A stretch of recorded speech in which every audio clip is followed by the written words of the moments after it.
Hello everyone, Derail here, and I kind of want to make a video on the latest release for Hearts of Iron 4 because I actually think they've done some things here that are really revolutionary and are going to make the game a lot easier for a new player or for someone just interested in playing casually or even getting into MP to understand.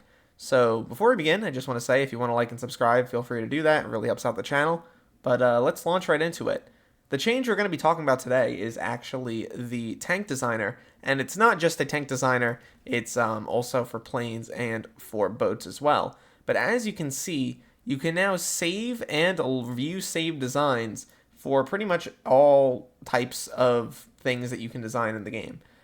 Which means that, like, let's just say you make a tank that you want to use in MP or whatever, you can save it to your game before you go into that MP match, and you can load that design for when you're in the game. This is going between, different playthroughs. I imagine this will work in MP as well. It'll likely also have mod support, so if you're someone who plays like a lot of TFB, for example, you're going to be able to benefit from this. I imagine also what we'll see is databases being created for certain tank designs that people feel are really strong or useful. For example, maybe there's a certain build that you want to use that requires like a relatively strong piece of anti-tank because you want to get the improved heavy cannon, whatever. I imagine what they'll be able to do is you'll be able to go to a website, you'll be able to see like what you're required to get in order to make that tank, and then boom, you'll be able to just drop that tank in game, see what you need to make it, and then just, print out a bunch of them. The same goes for airplanes, as you can see here. Same general idea. There's also the historical ones here, which I think are pretty great. I just think this is a really solid feature that hasn't gotten a lot of coverage, particularly from the Hearts of Iron YouTubers in general. And I feel like this is one of those things that probably should have been in the game, like from the start, if they were going to use this designer system.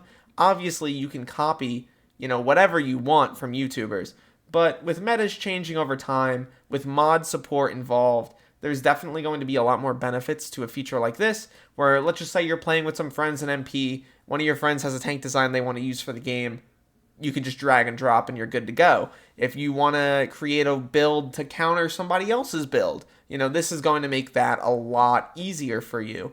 Now, obviously, if you're a great player, you know every feature in the game, it's not going to matter too much, right? Because you're just going to make the tanks or make the ships however you normally will. You'll probably create like a selection of designs that you can pick from, but it won't really affect your gameplay too much.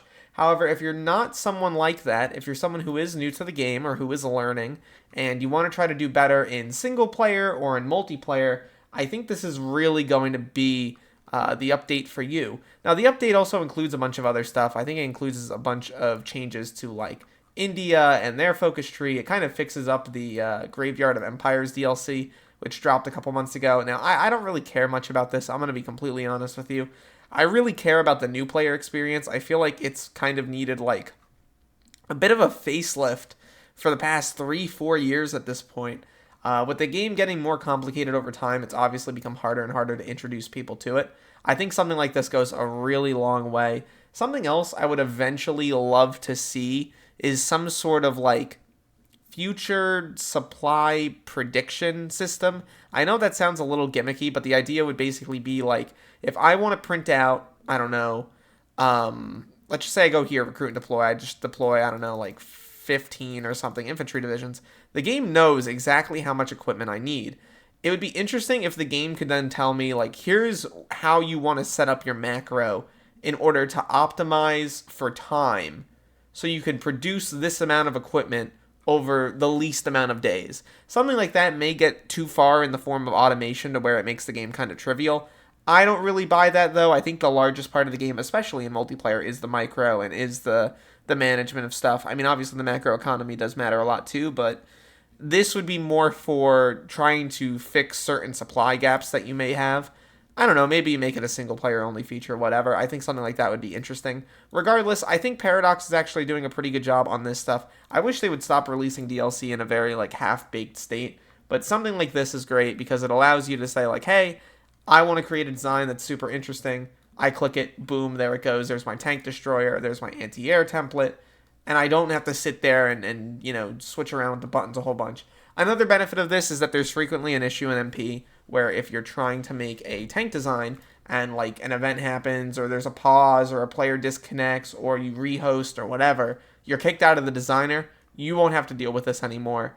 Players will likely just, create their tank designs in advance. I know I've kind of been yapping about this for a little bit, but I do think this is a really great change on Paradox's end.